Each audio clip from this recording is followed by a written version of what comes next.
Friends, welcome to ambience kitchen. நம்ம கிச்சன்ல இன்னைக்கு என்ன பார்க்க போறோம்னா பூண்டு குழம்பு எப்படி பண்றதுன்னு பார்ப்போம். அதுக்கு தேவையான பொருட்கள் பாத்தீங்கன்னா பூண்டு வந்து 2 பெரிய பூண்டு, இது வந்து 25ல இருந்து 30 பல்லு பூண்டு இருக்கும். அதை நல்லா தோல் உரிச்சு வச்சிருக்கிறோம். அப்புறம் 5 வெங்காயம், சின்ன வெங்காயம் இல்லாட்டி பெரிய வெங்காயம் கூட சேர்த்துக்கலாம் சின்னதா நறுக்கி. அப்புறம் 2 தக்காளி பேஸ்ட் பண்ணி வச்சிருக்கிறோம். தென் கொஞ்சமா புளி தண்ணி. இந்த அளவு புளி எடுத்து நல்லா தண்ணியில கரைச்சு நான் வச்சிருக்கிறேன். உங்க புளிப்பு தன்மைக்கு ஏற்றவாறு நீங்க புளியை வந்து கூட்டவோ குறைக்கவோ செய்யலாம். அப்புறம் மசாலா பாத்தீங்கன்னா மல்லித்தூள் 2 ஸ்பூன், 1 ஸ்பூன் மிளகாய் தூள், தென் மஞ்சள் தூள் 1/4 ஸ்பூன் மஞ்சள் தூள், அப்புறம் குழம்புக்கு தேவையான அளவு உப்பு, 1 ஸ்பூன் உப்பு நான் எடுத்திருக்கிறேன். தென் நல்லெண்ணெய் தான் நான் எண்ணெய்க்கு யூஸ் பண்ணியிருக்கிறேன். அப்புறம் பாத்தீங்கன்னா கடுகு, தாளிக்கிறதுக்கு கடுகு, காஞ்ச மிளகாய், கருவேப்பிலை, கொஞ்சம் பெருங்காயம், அப்புறமா வெந்தயம், தென் ஜீரகம். இவ்வளவுதான் இதுக்கு தேவையான பொருட்கள். இப்ப நம்ம வாணலி அடுப்புல வச்சுக்கலாம். வாணலி காயட்டும்.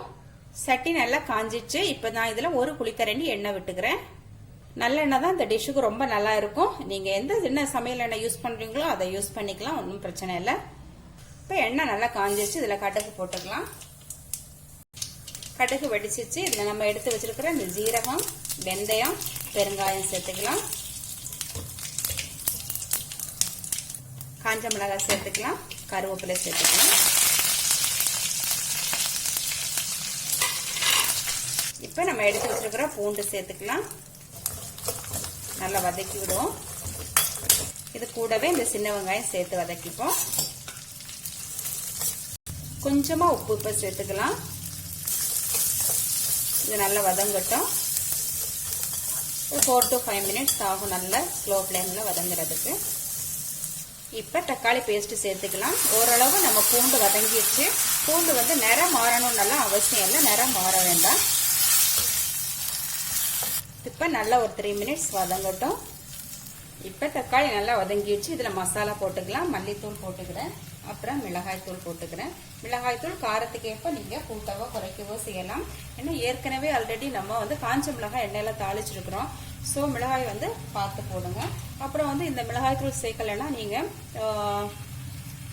குழம்பு மிளகாய் தூள் கூட சேர்த்து பண்ணலாம், நல்லா இருக்கும். அப்புறமா நல்லா இதை வதக்கி விடுவோம். மசாலா சேர்க்கும் போது தீ வந்து சிம்ல தான் வச்சுக்கணும். இப்ப நம்ம புளி தண்ணி சேர்த்துக்கலாம். இப்ப தீய கொஞ்சம் கூட்டி வச்சுக்கலாம். கொஞ்சம் தண்ணி சேர்த்துப்போம். இப்ப குழம்புக்கு தேவையான மீதம் உள்ள உப்பை போடுறோம். இப்ப இது நல்லா கொதிக்கட்டும். மூடி போட்டுரும். இப்ப குழம்பு நல்லா கொதிக்குது. ஒரு 7 மினிட்ஸ் இதை வந்து அப்படியே மூடி போட்டு மீடியம் சிம்ல நல்லா கொதிக்க விடும். அப்பதான் நமக்கு குழம்பு நல்லா ரெடி ஆகி மசாலா பச்சை வாசனை எல்லாம் போய் எண்ணெய் கசிஞ்சு வரும். அது வரைக்கும் இது மீடியம் ஃப்ளேம்ல கொதிக்கட்டும். நடுநடுவை கிளறி விடணும்.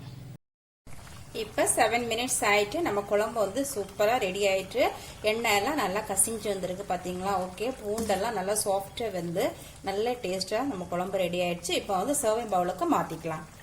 ஓகே ஃப்ரெண்ட்ஸ், நம்ம பூண்டு குழம்பு சூப்பரா சுவையா ரெடி ஆயிடுச்சு.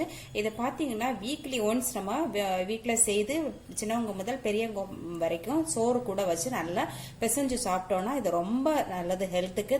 பாலூட்டும் தாய்மார்களுக்கு ரொம்ப நல்லது. அப்புறம் பாத்தீங்கன்னா கொலஸ்ட்ராலுக்கு ரொம்ப நல்லது. ஓகே, இதை கண்டிப்பா வீட்டுல எல்லாரும் செய்து சாப்பிட்டு நல்லா ஹெல்த்தியா இருங்க. ஓகே, இந்த ரெசிபி உங்களுக்கு பிடிச்சிருந்தா ஆம்பியன்ஸ் கிச்சனை சப்ஸ்கிரைப் பண்ணுங்க, லைக் பண்ணுங்க, ஷேர் பண்ணுங்க, கமெண்ட் பண்ணுங்க. தேங்க்யூ.